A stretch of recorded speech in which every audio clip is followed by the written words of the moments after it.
오늘 여러분들이 잘 아시는 이야기로 설교를 시작하고자 합니다.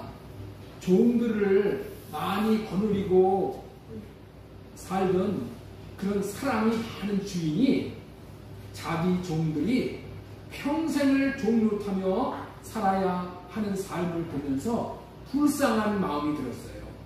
불쌍한 생각이 들었어요.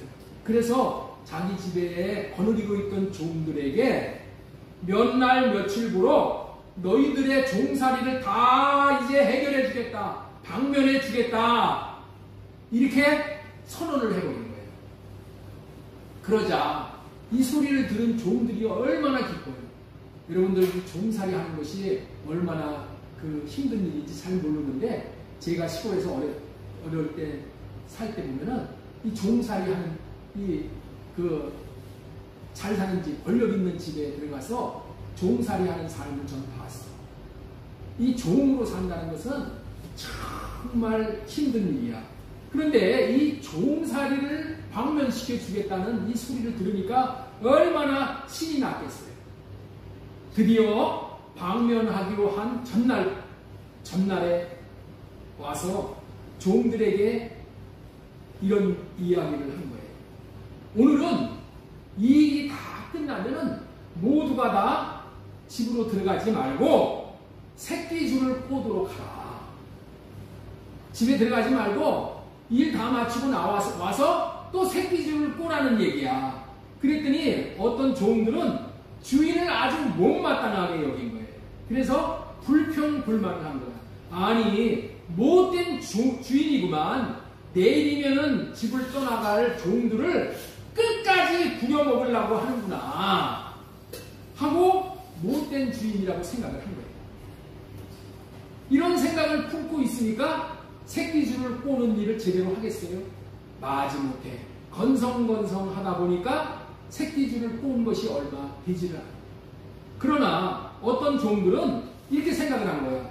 그동안 내가 주인 덕에 처자식을 먹여 살릴 수가 있었지 라고 고맙게 생각하면서 내일이면은 이제 주인과 이별을 해서 주인의 얼굴을 볼 날도 없을 텐데 내가 마지막으로 우리 고마운 주인을 잘 섬겨야지. 이 섬김이 내가 주인에게 그간 받았던 은혜를 조금이나마 보답할 수 있는 마지막 기회라고 생각을 하고 열심히 밤새도록 새끼를 꼰 거예요. 새끼를 꼬다 보니까 밤새도록 꽈으니까 새끼가 많이 꼬여졌을 거 아니겠어요. 드디어 방면이 되는 아침이 온 거야.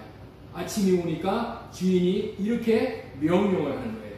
여러분들이 종이 되어져서 나와 우리 집을 섬겨준 것에 대한 상급으로 엽전을 주겠다. 엽전. 그러니 엽전을 보관한 창고에 너희들이 어저께 밤에 꼬은 새끼줄을 가지고 가서 그 새끼줄로 엽전을 다 꿰어라. 니네들이 가지고 가고 싶은 마음껏 다 가지고 가거라. 이렇게 명령을 내리겠어요.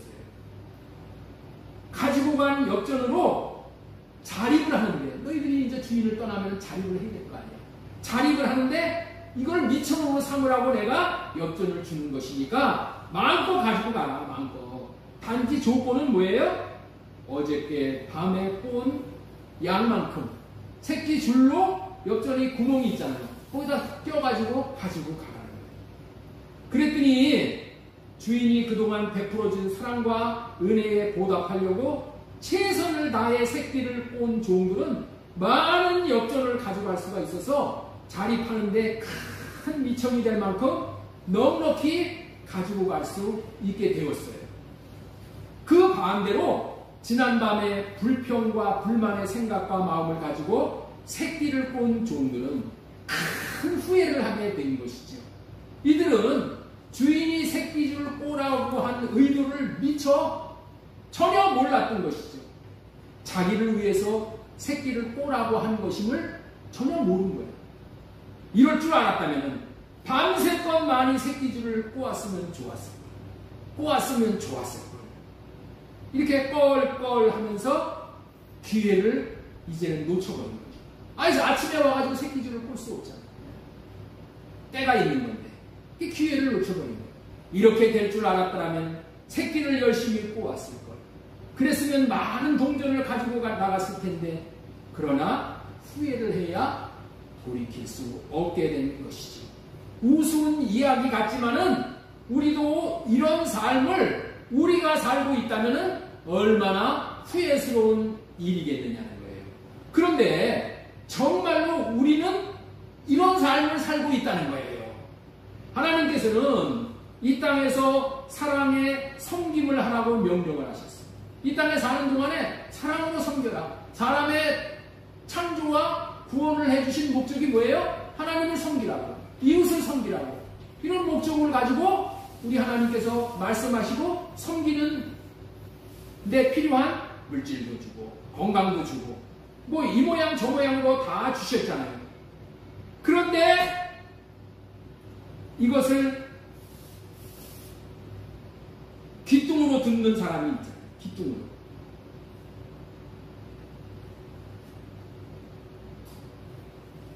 이런 사람에게 하나님께서 이 새끼를 본 비유와 같은 그런 일이 있을 것이라는 것을 우리는 깨달아야 한다는 거예요. 우리들 자신에게도 말로 헤아릴 수 없는 큰 상을 주시려고 사랑하며 살라고 하시는 것이라. 죽을 날이 다가와서 이런 영적인 그런 사실을 이 죽을 때야 알게 될 때 가장 후회하는 것은 그동안에 사랑해야 될 사람을 사랑하지 못하고 산 것이라는 거예요. 그리고 천국에 들어가서도 후회 맛보는 것은 사랑하지 못한 삶에 대한 것이라. 이렇게 상이 큰 것이 사랑의 상인 것인 줄 알았다면 사랑해야 했는데 사랑할 걸 하고 후회를 한다는 거예요. 그렇습니다. 하나님을 사랑하라고 하신 말에 순종하여 하나님을 사랑하는 삶은 하나님을 위해서 사랑하라고 하는 것이 아니라 나 자신을 위해서 사랑하라고 하신 말.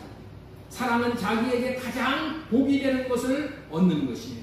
오늘은 후회가 없는 인생을 살기 위해 사랑하는 삶을 살아야 함에 대한 말씀을 전하고자 씨 뿌리는 비유에 담겨있는 사랑의 능력이라는 제목으로 첫 번째 소제목, 사랑한다는 것은 내가 예수님 안에, 예수님이 내 안에 있게 합니다. 이런 소제목으로 말씀을 배워나가도록 하겠습니다. 하나님께서 만세전에 택한 사람을 이 땅에 태어나게 하시고 또 회개하여 할례 받음으로 제사함을 받게 하시고 또 믿음으로 말미암아 하나님께서 우리 마음에 들어와 계시게 하심으로 주시는 사랑의 마음을 받아 사랑하게 하사 사랑하게 하심으로 영원한 생명인 영생을 얻도록 하셨다. 영생을 어떻게 얻는다고요? 사랑함으로 말미암아 하나님의 생명을 얻게 된다는 거예요. 왜 이렇게 하십니까? 하나님의 영원한 생명을 받아야만 영원히 하나님과 함께 살 수 있기 때문이에요. 여러분들이 이 세상에 태어나 아무리 부귀영화 공명을 누린다 할지라도 하나님을 사랑하지 못함으로 하나님의 생명을 얻지 못한다면 다 헛되고 헛된 것이 되는 거예요. 그렇기 때문에 우리는 반드시 하나님을 사랑해야 합니다. 만일 사랑하지 못하면 후회스러운 인생이 된다는 거예요. 이 땅에 태어나 하나님을 사랑하지 못한 삶을 삶으로 헛되고 후회스러운 인생을 살다가 너무도 죄책감과 자책감이 들어서 곧 자살해버리게 될 가룟 유다를 향하여서 예수님께서 하신 말씀은 그는 차라리 태어나지 않았더라면 좋을 뻔하였느니라 라고 말씀을 하셨어요. 우리 마태복음 26장 24절 말씀 우리 한 목소리로 같이 읽겠습니다. 인자는 자기에 대하여 기록된 대로 가거니와 인자를 파는 그 사람에게는 화가 있으리로다. 그 사람은 차라리 태어나지 아니하였더라면 제게 좋을 뻔하였느니라. 정말 그랬습니다. 태어나지 않았으면 좋을 뻔한 게 가룟 유다의 인생이에요. 주님께서 왜 그렇게 말씀을 하셨을까요? 불쌍해서 그러시는 거예요. 불쌍해서. 한 인생에 하나님을 사랑으로 섬기지 못한다면 그는 영원한 생명을 얻지 못해 쭉정이로 지옥불에 떨어져야 하기 때문이에요. 한 인생이 이 땅에 한평생 사는 과정은 지옥을 가느냐 천국을 가느냐를 정하는 과정에 불과한 거예요. 일평생 동안 마귀를 사랑함으로 마귀 생명을 받아 마귀처럼 살다가 그의 마지막 포지션, 그의 마지막 위치가 지옥이라면 이 사람은 다 포지션이 있어. 이 야구 선수들도 포지션이 있죠. 캐차 포지션, 피차 포지션, 버스트맨 포지션, 의야수 포지션, 다 자기 자리가 있어. 근데 우리 자리가 죽고 났더니 어디야? 지옥이야, 지옥. 지옥이 내 포지션이야. 이러면은 불행이잖아요. 내 포지션이 어디가 되게 하시기 위해서 하나님이 천국을 내 포지션으로 주시기 위해서 하나님께서는 영원한 생명을 얻으라고 하는 거예요. 하나님을 사랑함으로 하나님의 생명을 받아 하나님의 생명으로 자라났다면 그는 알곡이 되어 천국의 포지션을 가지게 되는 거예요. 그러나 가룟 유다의 생을 결산하면 그는 하나님을 사랑하는 삶에 실패를 했습니다. 예수님을 사랑하는데 실패를 했습니다. 이유는 가룟 유다는 돈을 사랑한 용도예요. 자기의 스승인 예수님을 은 30전에 팔아넘길 정도로 돈을 사랑한 사람이 가룟 유다예요. 그런데 문제는 가룟 유다와 같은 삶을 따르지 않고 하나님을 사랑함으로 자기 스승인 하나님을 사랑함으로 하나님의 생명을 받아 천국에 가는 사람이 많지 않다는 거야. 이게 문제야. 천국에 가는 사람이 많다, 많지 않다? 많지 않다는 거예요. 제 말이 아니라 누구 말이에요? 예수님의 말씀이에요. 누가복음 13장 23절 말씀 보겠습니다. 어떤 사람이 여짜오되 주여 구원을 받을 자가 적으리이까 그들에게 이르시되, 적다는 의미로 예수님이 이 말씀을 하시는 거예요. 좁은 문으로 들어가기를 힘쓰다. 좁은 문으로 들어가기를 힘쓰다. 좁은 문으로 들어간 사람이, 이 사람이 천국에 들어간다. 내가 너희에게 이르노니 들어가기를 구하여도 못하는 자가 많으리라. 왜 좁은 문으로 들어가라고 해요? 좁은 문이 누구냐? 예수 그리스도가 좁은 문이야. 그래서 예수 그리스도 안으로 들어가야 된다. 예수 그리스도로 들어가지 않는 사람은 구원받은 사람이 아니라는 거예요. 구원받기 위해서는 좁은 문이신 예수님 안으로 들어가기를 힘써 마침내 들어가야 하는 거예요. 여기서 예수님 안으로 들어간다는 말은 예수님이 내 안에 들어오시도록 한다는 말이나 같은 의미예요. 왜냐하면은 내가 예수님 안에 들어가면은 예수님이 내 안에 들어오시기 때문이에요. 이 말을 신학적인 용어로 상호내주라고 하는 거예요. 내주. 안에 거한다. 안에 있다. 예수님은 내 안에 계시고 나는 예수님 안에 거하는 거예요. 그런데 이 상호내주가 왜 이토록 중요한가 하면은 서로 들어가고 들어오는 것이 사랑한다는 의미야. 사랑을 함으로 인해서 우리가 예수님 안에 들어가는 거예요. 내가 예수님을 사랑할 때 예수님 안으로 들어가는 거예요. 예수님이 나를 사랑해 주시기 때문에 예수님이 내 안에 들어오시고, 예수님 안으로 나를 받아주고 내가 내 안으로 예수님을 받아들이는 것이 믿음이고 사랑이라는 거예요. 예수님이 우리를 사랑하심으로 우리를 용납하시고 예수님 안으로 받아들여 주셨듯이 주님은 사랑하는 사람, 주님을 사랑하는 사람은 주님을 마음 안으로 받아들인다. 주님을 어디로 받아들인다고요? 마음 안으로 받아들이는 거예요. 그렇기 때문에 우리는 이렇게 말할 수가 있는 거예요. 사랑한다는 것은 내가 예수님 안에, 예수님이 내 안에 있게 합니다. 따라하겠습니다. 사랑한다는 의미는 내가 예수님 안에, 예수님이 내 안에 있게 합니다. 여기서 들어가기를 구하여도 못하는 자가 많다는 의미는 믿음이 없고 사랑이 없기 때문에 그런 거예요. 주님은 자신을 사랑하지 않는 자를 주님 안으로 들이시지를 않아. 주님을 사랑하는 자만 주님 안으로 들여보내신단 말이에요. 믿음이 없어 사랑하지 않으므로 예수님 안에 들어가지 못하는 자에게는 때가 되면은 문을 닫아버리는 거예요. 노아 방주에 문을 닫아버리듯이 우리 하나님은 한없이 기다리시질 않는다는 거예요. 심판날이 있어. 그러면은 문을 닫아버리면 더 이상 들어가고 싶어도 못 들어가는 거예요. 우리가 예수님 안으로 들어가려고 하더라도 들어가지 못할 때가 있는 거예요. 그러나 지금은 뭐예요? 구원받을 만한 때. 지금은 은혜의 날이라고 그랬어요. 그 결과로 문 안으로 다시 말해서 예수님 안으로 들어오지 않은 자, 나를 모른다. 나는 모른다. 이렇게 말씀하신다는 거예요.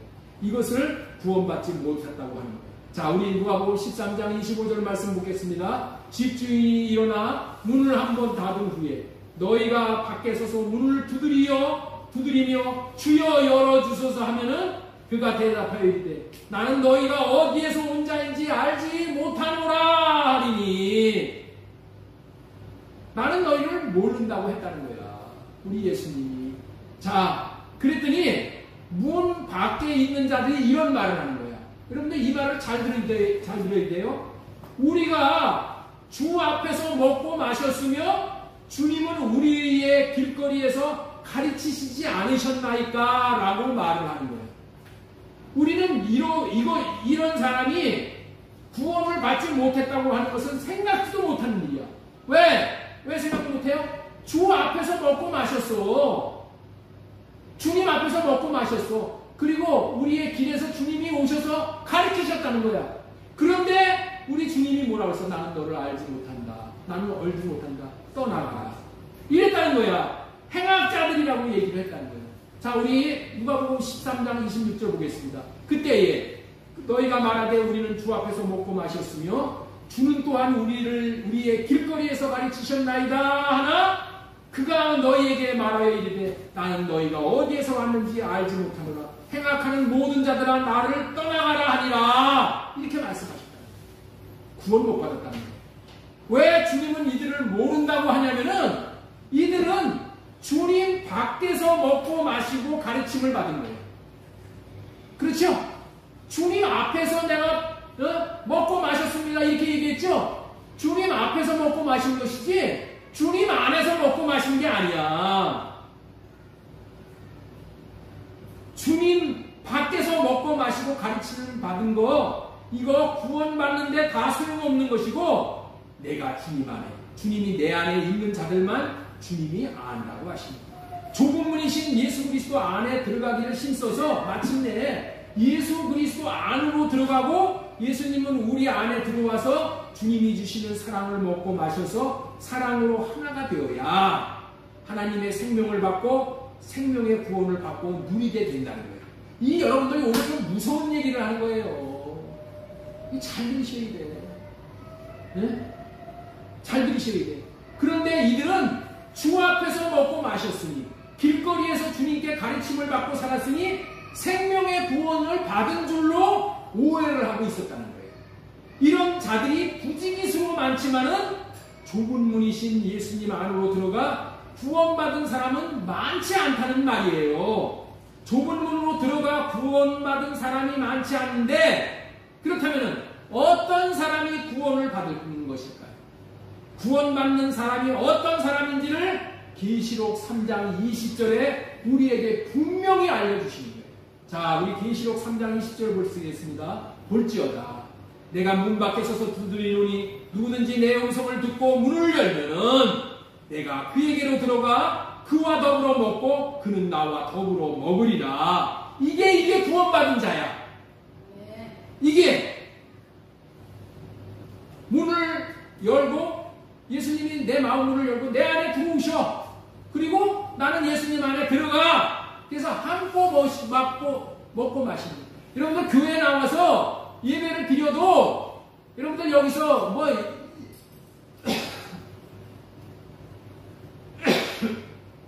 많은 종교생활, 군제생활을 한데도 여러분들이 예수님 안에 들어가야 돼요. 예수님이 우리 안에 들어오십니다. 어떻게 들어오시냐? 오직 사랑합니다. 오직 사랑함으로 주님이 내 안에 들어와 있는 사람. 내가 주님 안에 들어가 있어서 주님이 주시는 사랑의 마음을 받아먹고 함께 사는 주님의 마음을 받아먹고 사는 거야. 내 안에서 그 받은 사랑의 마음으로 주님을 더욱 사랑함으로 생명을 받은 사람을 생명의 구원을 받은 사람이라고 말합니다. 그렇다면은 우리는 어떻게 주님 안으로 들어가 주님이 내 안에 사는 이런 사람이 될 수 있는가를 더욱더 분명하게 말씀을 좀 전해드리겠습니다. 제일 먼저는 뭐라고요? 사랑하는 사람. 그리고 더 주님을 사랑하는 사람이 이제 어떤 삶을 사는가를 말씀을 드리는 거예요. 네? 주님을 사랑하는 사람이 되는 것인데 성경에 주님을 사랑하는 사람들이 있었어요. 성경에 어떤 사람이 있었다고요? 주님을 사랑하는 사람들이 있었어. 주님을 사랑하는 사람들이 누구냐? 아브라함과 이삭과 야곱과 선지자.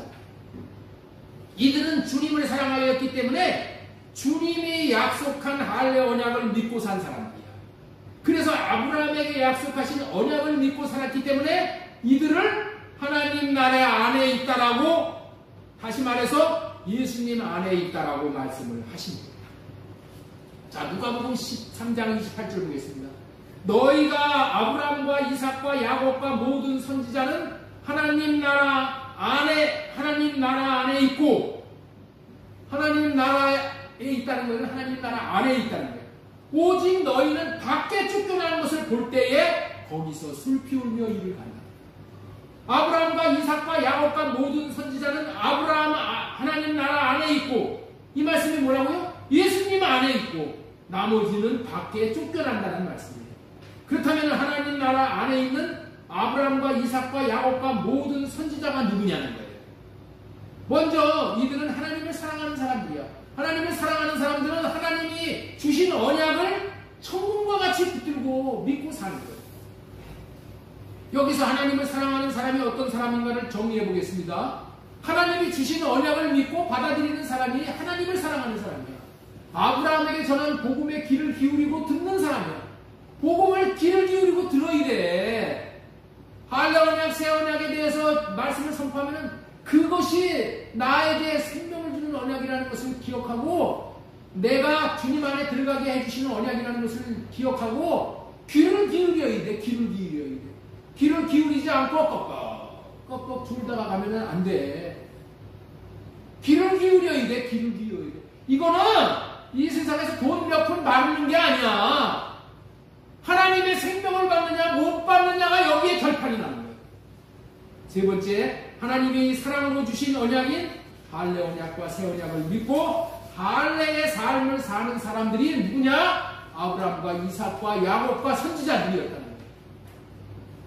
하나님을 사랑함으로 하나님이 하신 언약을 믿는 사람을 하나님께서는 귀하게 여기시고 복되게 여기신다. 하나님을 사랑하는 사람은 주님이 주시는 사랑의 마음으로 오직 하나님을 사랑함으로 섬기고 사는 사람이에요.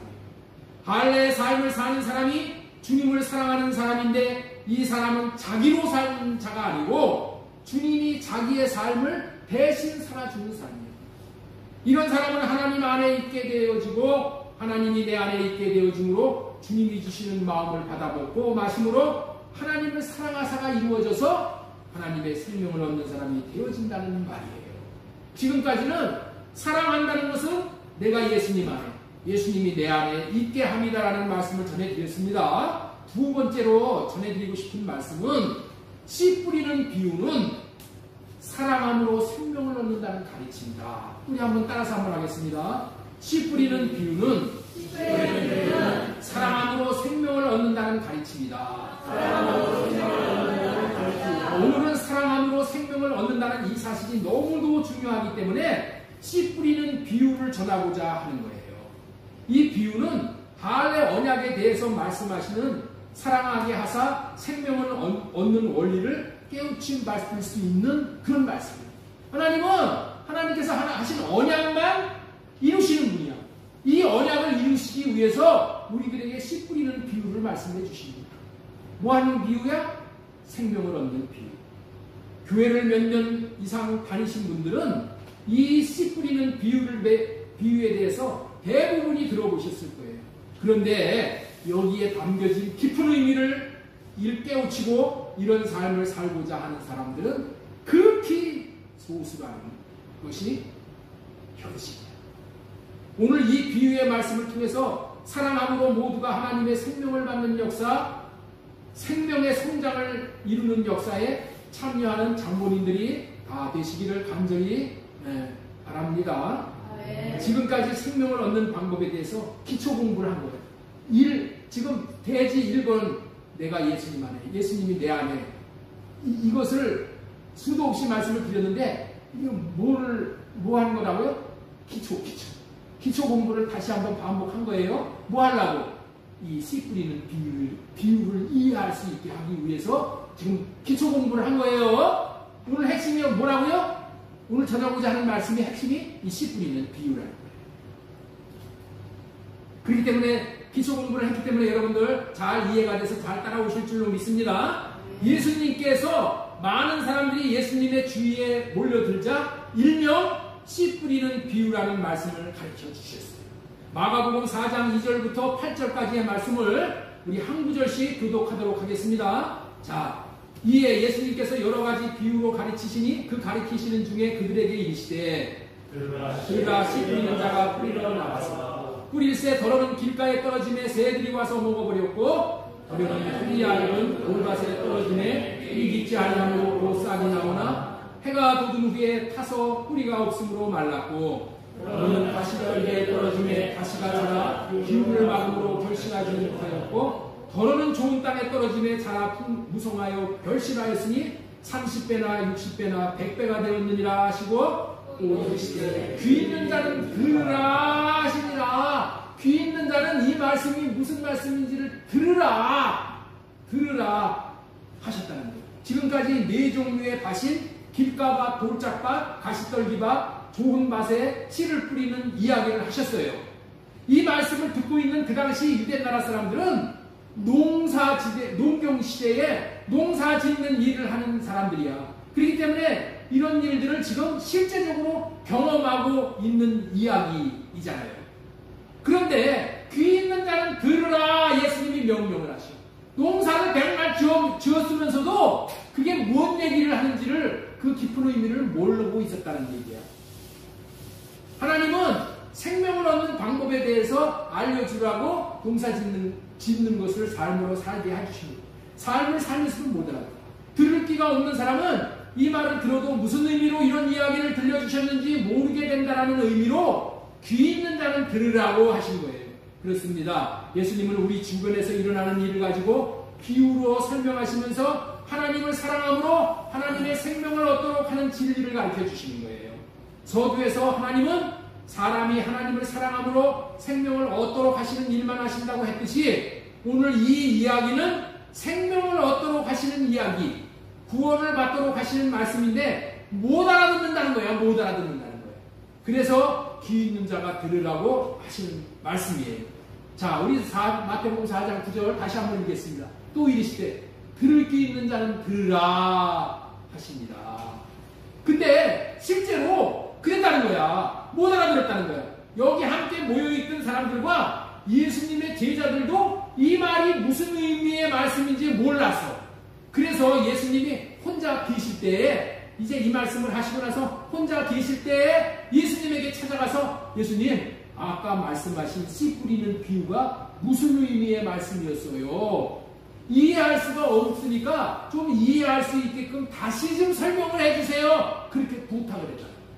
못 알아들으니까.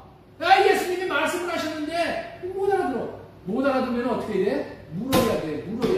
아니, 우리 교회는 이 새 언약의 복음을 설교를 하면은 묻는 사람이 없어. 물어야 돼. 이거를 깨우쳐야 돼. 새 언약을. 할례 언약이 뭔지를 깨우쳐야 된단 말이야. 자, 제자들은 달라. 역시 모르면 물어. 예? 모르면 물어서 배워야 됩니다.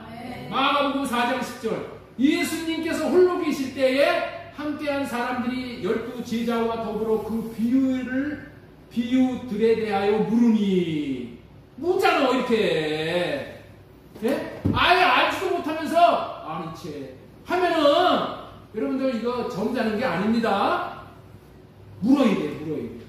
죽고 사는 문제가 여기 달려 있어. 그래서 예수님께서 알아듣도록 말씀을 풀어서 설명을 하시는 거예요. 자, 마가복음 4장 14절. 뿌리는 자는 말씀을 뿌리는 것이니라. 이제까지 씨를 뿌리는 말씀을 했는데, 우리가 쭉 읽었는데 그 씨 뿌리는 말씀을 했는데, 이 말씀을 통해서 우리는 몇 가지 사실을 알게 되는 거예요. 아주 중요한 사실을 알게 되는 거예요.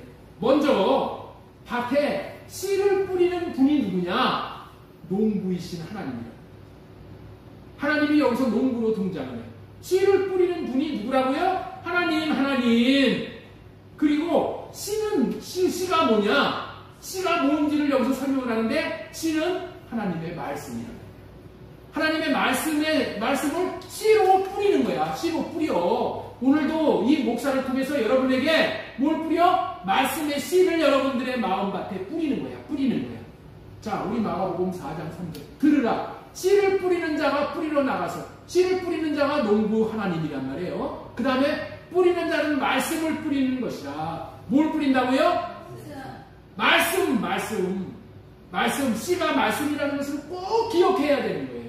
씨를 뿌리는 농부이신 하나님은 저와 여러분들의 마음밭에 말씀의 씨를 뿌리는데 왜 뿌려주시는가를 알아야 되는 거예요. 왜 말씀의 씨를 뿌려주시는가? 하나님이 말씀의 씨를 우리에게 뿌려주신다는 것은 그 이유를 한마디로 말하면 사랑하기 때문이에요. 사랑하기 때문에 말씀의 씨를 뿌려주십니다. 오늘 여러분들이 하나님에게 대해서 사랑받는 자들이기 때문에 오늘 이렇게 말씀의 씨를 지금 뿌림받는 거예요. 네? 말씀의 씨를 이렇게 받는다는 것은 최고로 하나님 앞에 사랑을 받는 것인 것을 여러분들 깨달아야 되는 거예요. 하나님은 사랑하는 자에게 최고로 좋은 것을 주시는 분이야.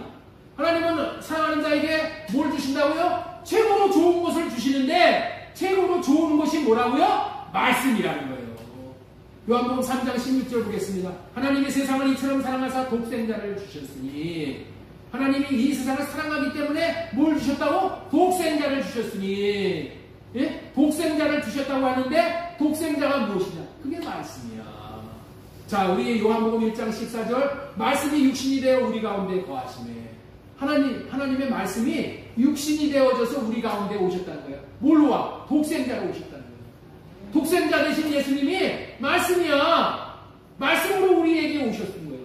하나님이 우리를 사랑하셔서 말씀이신 예수 그리스도가 육신이 되어서, 다시 말해서 사람이 되어 우리 가운데 보내주셨다는 이야기예요. 예수 그리스도를 우리에게 보내주신 것보다 더 큰 사랑이 어디 있냐는 거예요.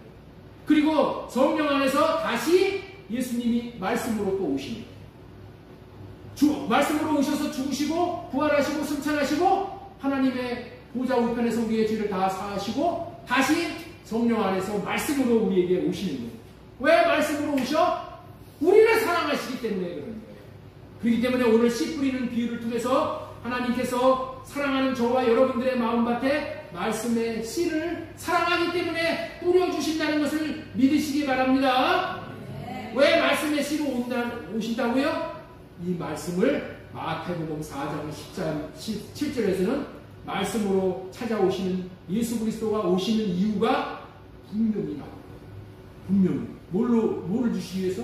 천국을 주시기 위해서. 자, 마태복음 4장 17절. 자, 마태복음 4장 17절. 이때부터 예수님께서 비로소 전파에 이르시되 회개하라. 천국이 가까이 옵니다. 말씀으로 오신 예수가 뭐를 주시기 위해서 오신다고요? 천국을 주시기 위해서. 천국 생명을 주시기 위해서 오십니다.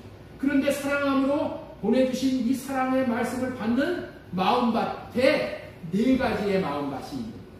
이 본문의 긴 말씀을 이제 이렇게 요약해서 정리를 해드립니다. 자, 우리 한번 보겠습니다. 농부 되신 하나님께서 천국의 씨이신 말씀 그리스도를 저와 여러분들에게 네 가지 마음밭에 뿌려준다는 거예요. 네 가지 마음밭. 첫 번째, 길가와 같은 마음밭. 우리 마음밭, 길가와 같은 마음밭에 말씀의 씨를 뿌려줘. 그랬더니 어떻게 돼? 새가 와서 먹어버리는 거예요. 두 번째, 돌밭과 같은 마음밭이야. 돌과 같은 돌이 있으니까 어떻게 돼? 말씀의 씨가 뿌리를 못 내요. 그래서 깊지 않아서 싹이 나오나 뿌리가 없어서 다 말라버린다. 가시떨기와 같은 마음밭. 가시가 자라서 기운을 막음으로 결실하지 못한다는 거야. 그런데 좋은 마음밭, 무성하여 결실하여 100배, 60배, 30배의 결실을 맺게 됩니다. 네 가지의 밭의 비유를 통해서 생명을 얻는 방법이 할례 언약에서 생명을 얻는 방식과 동일한 거예요. 여기서 말하는 거나 할례 언약에서 생명을 주시겠다고 말씀하시는 거나 똑같아. 자, 첫 번째 좀 더 길게 설명을 합니다. 길가와 같은 마음밭에 천국의 씨를 말씀으로 뿌려주시오. 이 마음에 길가와 같은 마음밭에 천국의 씨를 말씀으로 뿌려주시오. 사람의 마음밭에 천국의 씨인 말씀을 뿌려주시는데 사람의 마음이 천국 씨인 말씀을 사랑하지 않는 모습을 길가밭이라고 합니다. 네? 길가밭이 뭐라고요? 천국으로 오신 말씀의 씨를 사랑하지 않는 것이 길가밭이에요. 이해가 되셔요? 길가밭이 뭐라고요? 하나님을 사랑하지 않는 거야. 하나님께서 뿌려주시는 씨를 뿌려주시는 하나님을 사랑하지 않는 것이 길가밭이에요. 길가밭은 딱딱한 밭이에요. 그래서 천국을 주는 씨인 말씀이 마음밭에 들어갈 수 없어요. 그렇다면 왜 그렇게 길가와 같이 굳은 마음이 되었느냐? 한마디로 표현한다면은 천국을 누릴 수 있는 씨를 보낸 하나님을 사랑하지 않고 씨인 말씀, 다시 말해서 예수 그리스도를 사랑하지 않기 때문이야. 좀 전에 첫 번째 소제목대로 주님을 사랑한다면은 주님이 내 안에, 내가 주님 안에 계시게 해야 사랑하는 것이라고 했죠? 사랑하지 않기 때문에 천국의 씨인 말씀이 내 안에 계시지 못하는 거야. 사랑하지 않기 때문에 내 마음이 길가밭이 되어져서 딱딱하게 굳은 맛이야. 하나님을 사랑함이 없어. 사랑함이 없는 마음밭에 씨가 들어갈 수가 없어. 그런 상태가 길가라고 표현을 하는 거예요. 천국으로 오신 씨가 자신의 마음 안에 계시게 하면은, 사랑함으로 자신의 마음에 계시게 하면은 마음에서 천국 씨가 자라서 자신의 마음 안에서 천국을 누릴 수 있을 텐데, 사랑하지 않으니까 이 말씀의 씨가 귀한 줄을 모르고 길가로 방치를 해버린 거야. 내 마음밭을 길가로 방치를 해버려. 그러니까 어떻게 돼? 천국의 씨를 새가 와서 먹어버려. 내 마음이 하나님을 사랑하지 않으니까 길가밭이 되어져서 하나님이 뿌려준 씨가 씨를 누가 주워 먹는다고? 새가 와서 주워. 새는 여기서 뭐를 의미하냐? 사탄을 의미하냐? 사탄이 먹어버리는 거야. 내가 먹어야 될 하나님의 이 말씀의 씨를 누가 먹는다고요? 사탄이 먹어버려요. 사탄이 먹어버리면 어떻게 되는 거예요? 사탄이 그 먹어버린 그 말씀을 가지고 어떻게 돼요?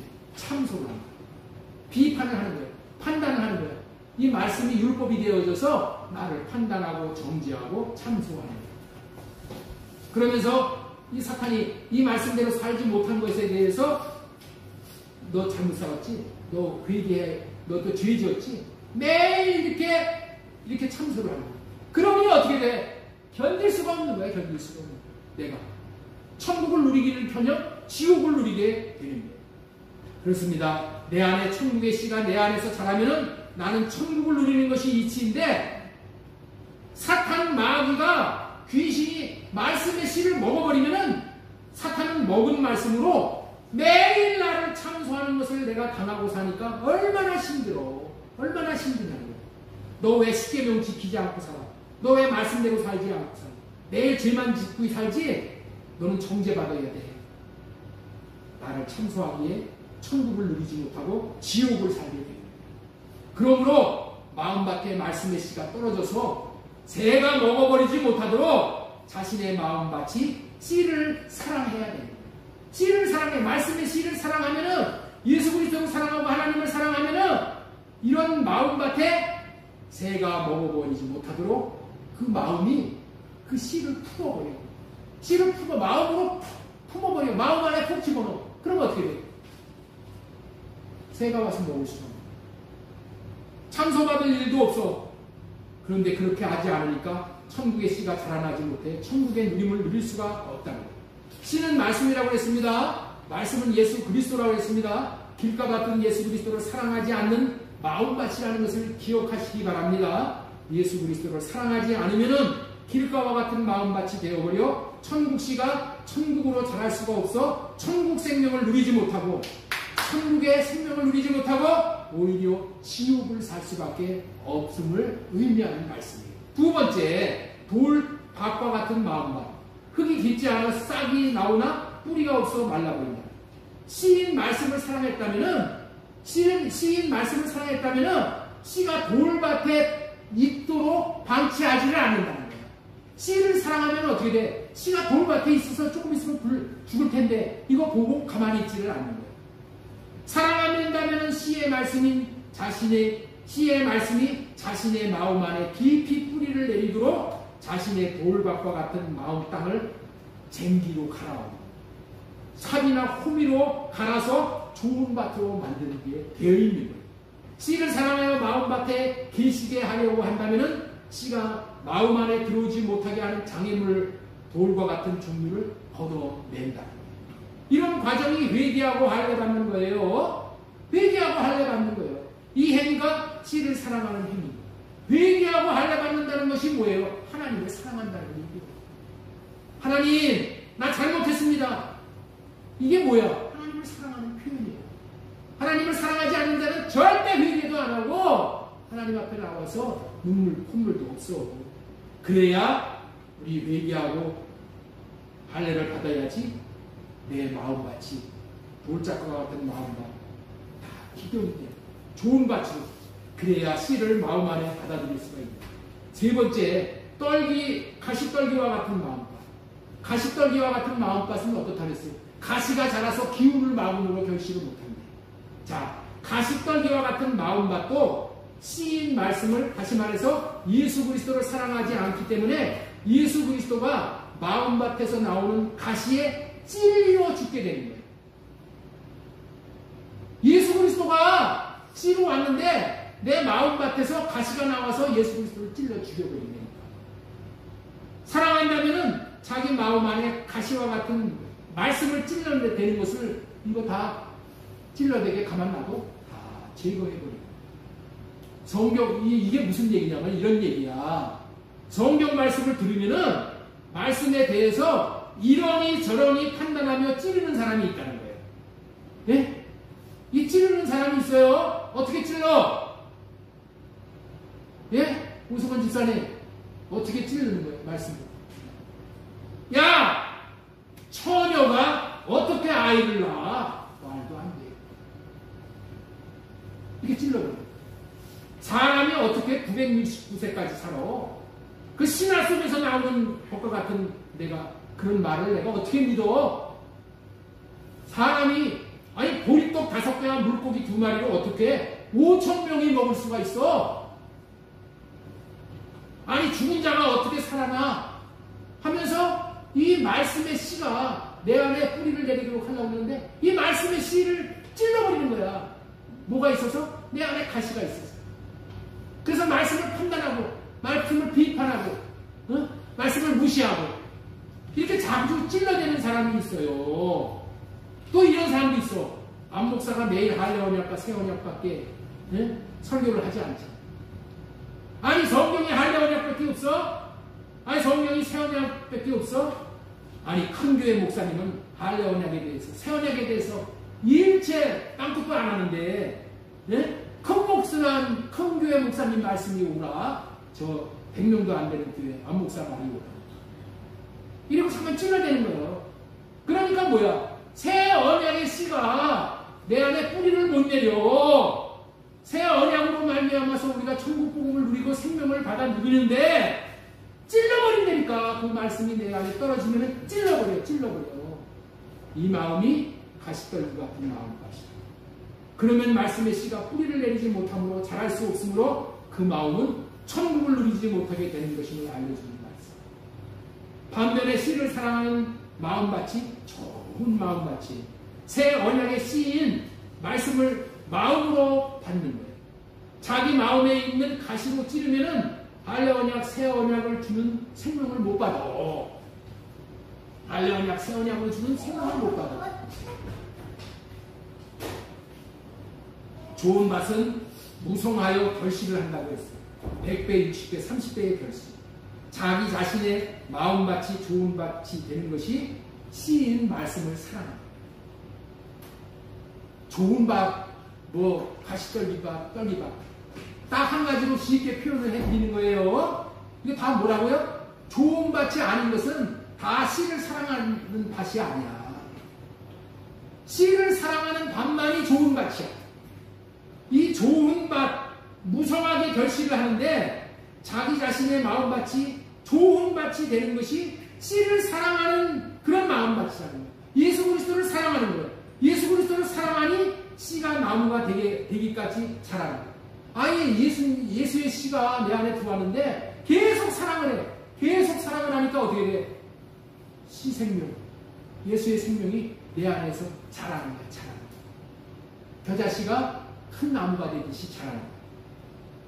이런 마음밭은 마음 씀쓰기가 다르고 행동이 달라요. 씨를 사랑하는 행동을 하는 거예요. 이런 마음은 하나님의 말씀을 사람의 말로 듣지 않고 하나님의 말씀으로 받는 거예요. 무슨 말을 듣든지 이해가 되든 되지 않든 아멘으로 받아들이고 순종하는 마음. 이해가 안 되면은 아니, 그런 게 어딨어. 다 이단이 하는 거야. 이렇게 받아들이지 않고 하나님 이 말씀이 무슨 말씀인지 이해가 될 수 있게 해주세요. 깨닫는 마음을 주세요. 들을 수 있는 길을 주세요. 이게 기도하는 거야. 기도해서 그 말씀이 내 안에서 이루어지도록 뿌리를 내리도록 그런 행동을 한다는 거예요.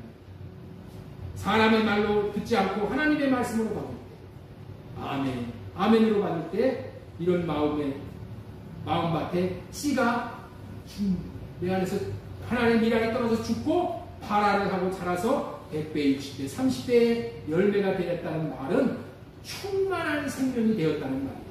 마음밭에 씨 생명으로 들어와서 씨가 죽고 발화를 하여 싹이 나고 자라 열매를 맺는 생명이 되었다. 이 말은 완성된 생명으로 천국이 되었다. 그런 의미예요.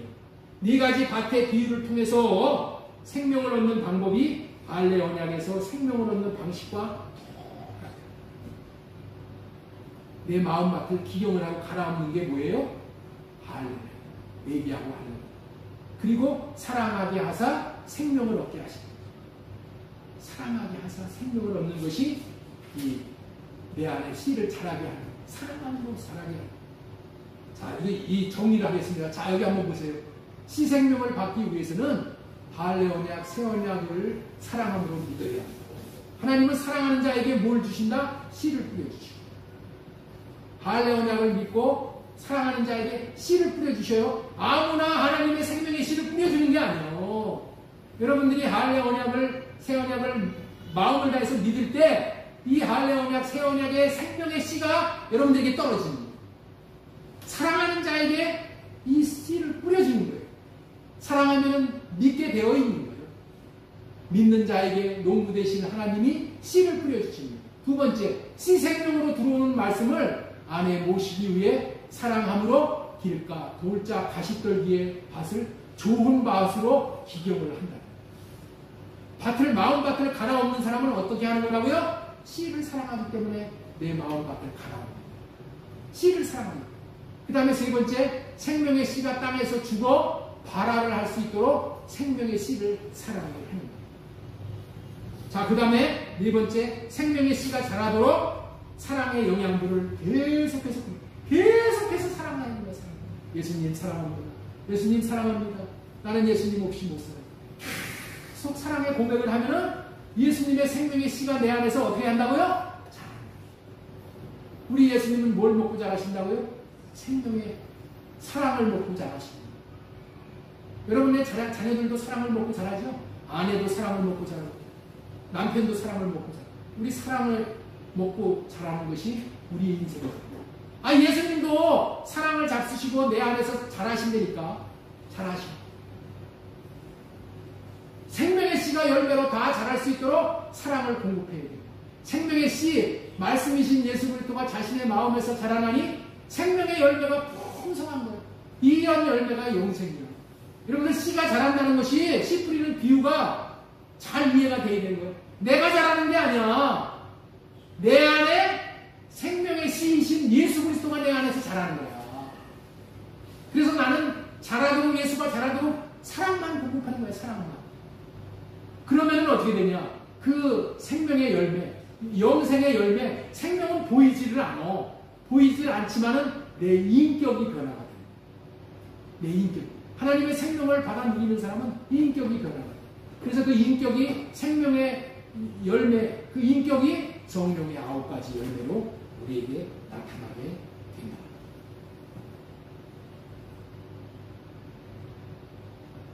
말씀을 사랑하는 좋은 밭이 되면은 말씀의 씨가 자랍니다. 그러면 100배, 60배, 30배의 생명의 열매를 누리게 됩니다. 이 맺은 열매는 내 열매가 아닙니다. 나는 그냥 말씀을 사랑하는 마음밭에 불과한 거야. 단지 내가 한 것은 말씀을 사랑하여 마음밭을 좋은 밭으로 기경하고 계속적으로 사랑의 마음을 말씀에 공급하는 것 뿐이야. 그랬더니 내 마음밭에서 하나님의 씨, 말씀이신 예수 그리스도가 자라나 아름다운 생명의 열매가 맺어지고 그 증거가 예수님의 향기를 나타내는 사람이 되는 겁니다. 생명의 열매를 맺으면 내 마음에서 하나님의 냄새가 나 예수 그리스도의 영광이 나타납니다. 이렇게 예수 향기를 피우는 사람이 하나님의 생명을 받고 자란 자예요. 이런 생명을 하나님께서 우리에게 주시기 위해서 사랑하라. 생명을 받는 방법을 한마디로 말한다면 주님을 사랑하면 결국에 생명을 얻는 겁니다. 그렇습니다. 이와 같은 방법으로 하나님께서는 우리에게 하나님의 생명을 주시려고 사랑하라고 하십니다. 그렇기 때문에 사랑하는 계명에 순종하지 않는 자들은 새끼를 꼬지 않는 종들과 같이 어느 날인가 후의 막급을 경험하게 되어질 거예요. 우리 모두 사랑하게 하사 생명을 얻게 된다는 만고의 진리를 마음에 품고 사랑하기를 힘쓰는 저와 여러분들이 되기를 소망드립니다. 조금 설교가 길어졌지만은 이 말씀을 더욱더 구체적으로 이해를 돕기 위해서 인삼과 산삼의 차이점을 제가 말씀을 드릴 테니까 잘 한번 들어보세요. 인삼과 산삼의 차이를 알면은 사랑함이 무엇인지를 영적으로 교훈받을 수가 있어요. 인삼은 6년근 이상의 삶이 없어. 그렇죠? 7년근 소리 들어본 사람이 있어요? 없어. 왜냐하면은 6년 이상을 인삼밭에 놔두면은 인삼은 반드시 썩어버려. 그래서 7년근은 없어. 다 썩어버리기 때문에. 예? 왜 그러냐? 인삼밭은 인삼이 6년 동안 땅의 영양분을 뽑아버리면은 더 이상 그 땅에서 뽑아먹을 영양분이 없어서 7년째는 죽게 되어 있어. 다시 말해서 땅이 인삼에게 영양분을 공급하며 섬길 수가 없게 되기 때문에 다 뽑아서 갖다 파는 거예요. 더 깊은 의미로 땅이 인삼을 사랑해 주지 못하기 때문에 인삼은 살 수가 없어서 썩는다. 그런데 신기한 일이 일어나는 것이 산삼이에요. 여러분들 산삼은 오래 사는 것은 200년, 더 오래 사는 것은 500년, 더 오래 사는 것은 1000년도 살 수 있다. 같은 삼인데 어떻게 이렇게 차이가 나냐. 산삼은 여러분들 땅에 이렇게 씨로 뿌려졌어도 이 땅이 자기를 사랑해 줄 땅이 아니면은 땅 속에서 썩지를 않아. 발화를 하지 않아. 다시 말해서 자기에게 필요한 영양분을 끝까지 200년이고 500년이 지날 때까지 자기를 사랑해 줄 수 있는 땅. 다시 말해서 뭐야? 산삼이 살아나가기에 필요한 영양분을 계속 공급해 주는 산인가 아닌가를 딱 확인해서 야, 이 땅은 나를 1000년 만년이고 다 먹여 살릴 수 있는 땅이다. 그런 확신이 있으면 어떻게 된다? 그 땅에다가 뿌리를 내요.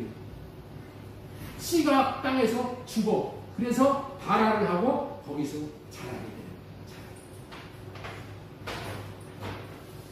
이것이 땅이 산삼을 사랑해서 산삼이 1000년까지 자란다는 것을 말씀을 드립니다.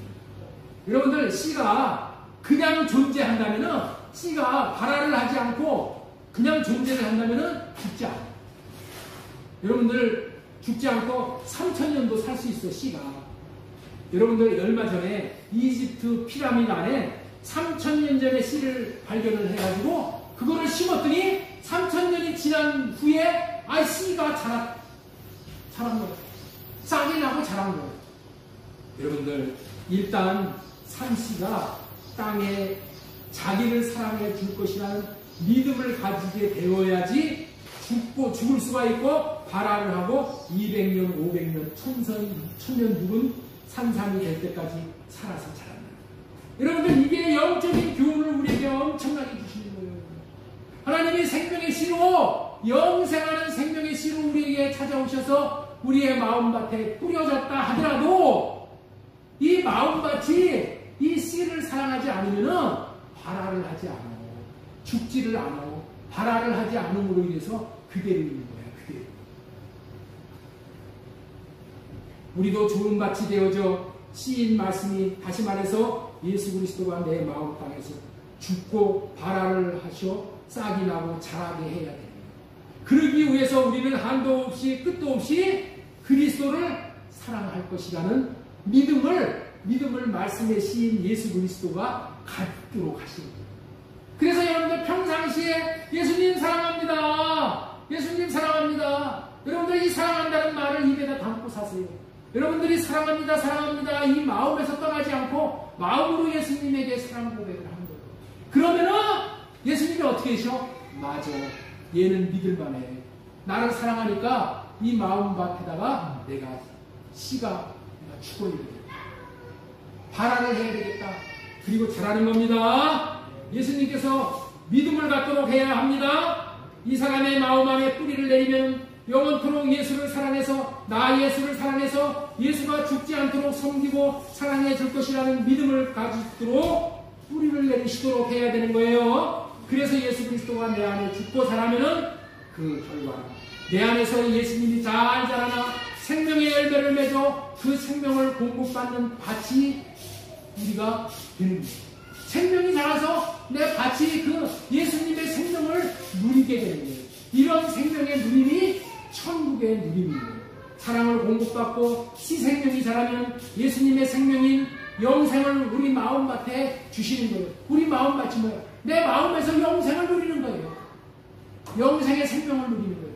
영생의 평안함을 누리는 거예요. 영생의 안식을 누리는 거예요. 이러한 원리가 사랑함의 능력입니다. 그래서 내가 시 대신 예수 그리스도를 사랑함이 이렇게 중요한 거예요. 예수 그리스도를 내 마음에 계시게 하는 것이 중요한 거예요. 그렇게 하려는 의도가 하나님을 사랑하라고 하는 것이고 사랑하라고 새 계명을 주시는 거예요. 하나님을 사랑하라는 것은 하나님을 위한 것이기에 앞서서 자신이 천국을 누리는 영원한 예수 생명을 받게 됩니다. 이 생명이 영생을 위한 생명임을 믿으시기 바랍니다. 다 같이 기도하겠습니다. 하나님 아버지 감사합니다.